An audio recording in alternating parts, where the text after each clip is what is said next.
Hello everyone, welcome to ADM 630 Research Methods. I'm your professor for the course, Dr. Brian Burke. In this welcome video, just a couple of things I want to cover. First, welcome. I'm really glad you're here and I'm really looking forward to learning with you this semester. And two, I just want to provide a quick overview of Canvas and how you'll navigate the course and touch on a few of the things that you're going to experience this semester. So I'm looking down so I can figure out how to switch my screen. And here's what you're going to see in Canvas. As you'll see, the first module is Getting Started. So you'll click on Introduction Getting Started, and there's a funny little Dilbert cartoon. And I didn't want to make the file size massive or the YouTube clip too big, so you can't see everything on the screen. It goes off because I'm only recording a small portion of my monitor.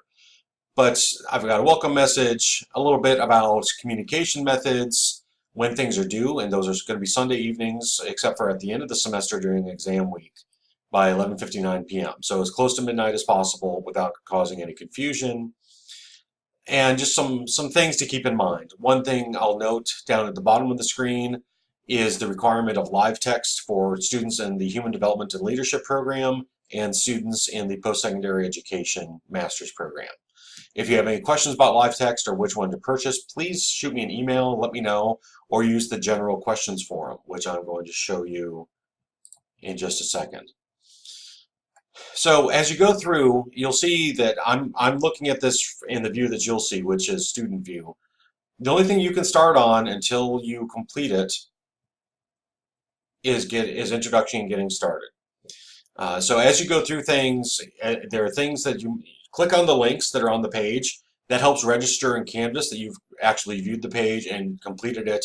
This will turn to a green check mark, and then you can move on to course syllabus and course policies. In the syllabus, it's this standard stuff that you'll see. A few things to point out in the syllabus. And I'm going to switch back to my webcam so I can just talk to the camera and share a few thoughts on a couple of important things. One is our policy on non-discrimination.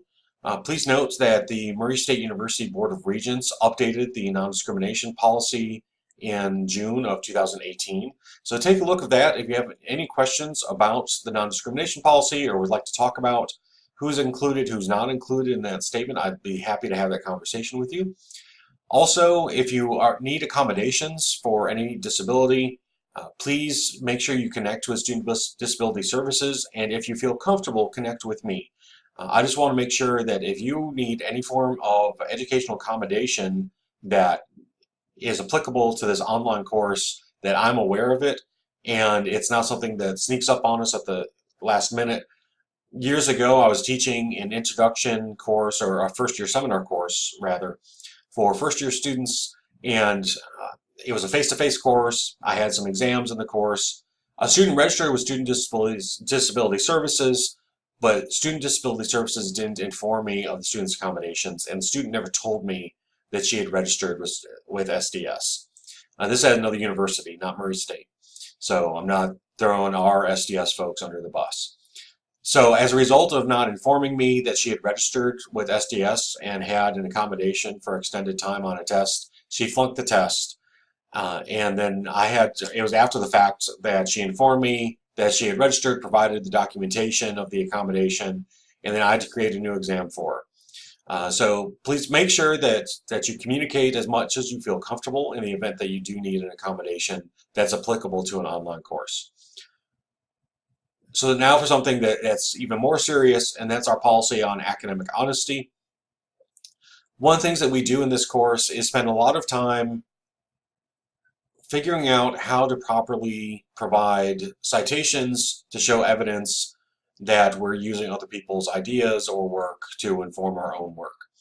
So we've got resources in the course to help provide that guidance.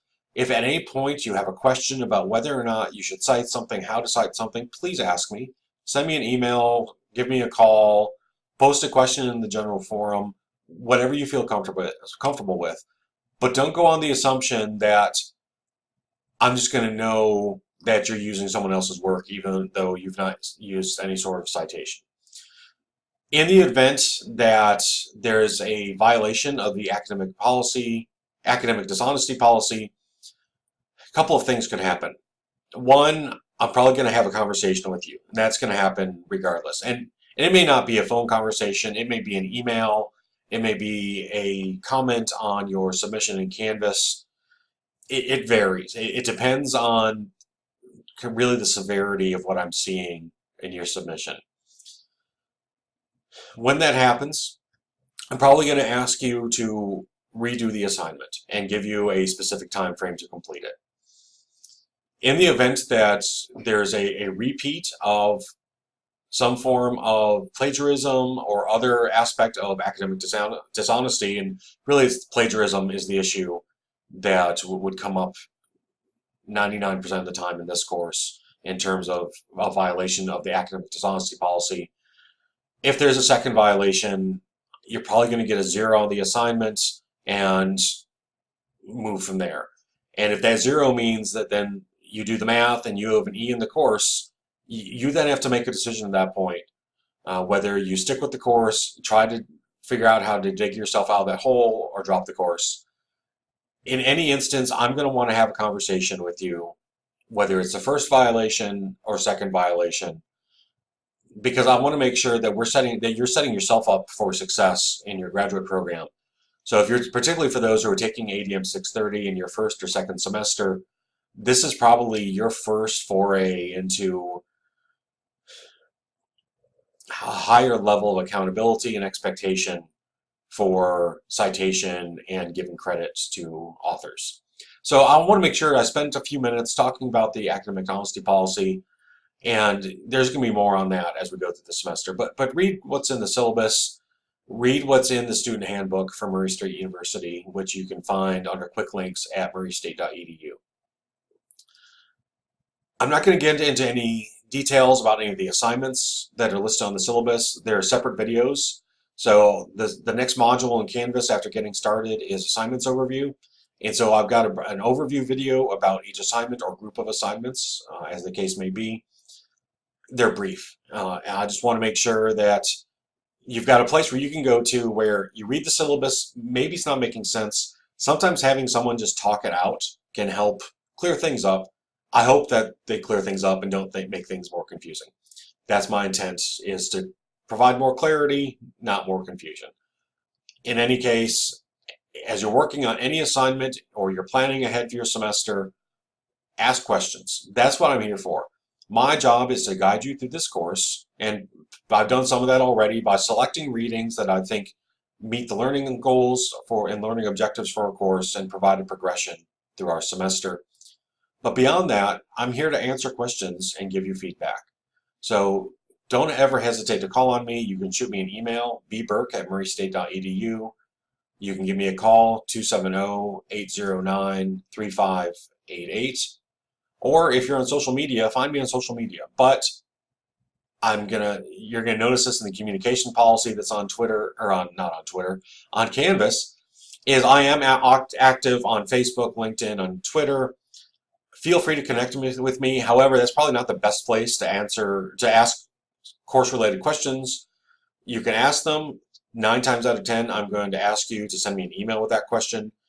Part of that reason is I'm usually on social media in the evening when I'm at home on my tablet, or I'm in line in the grocery store, and I'd rather be able to have the time to look something up to answer a question, type out something a little bit more in depth than what I can do with my thumbs. So just keep that in mind. I'm always happy to connect with folks on social media. You can follow me and see how ridiculous I am there. That's up to you. But there's no social media requirement for this course, so don't feel like you have to go out and sign up for Facebook and LinkedIn and Twitter just because I mentioned them in this video. So again, welcome. I'm excited that you've enrolled in the course this semester, and I look forward to learning along with you.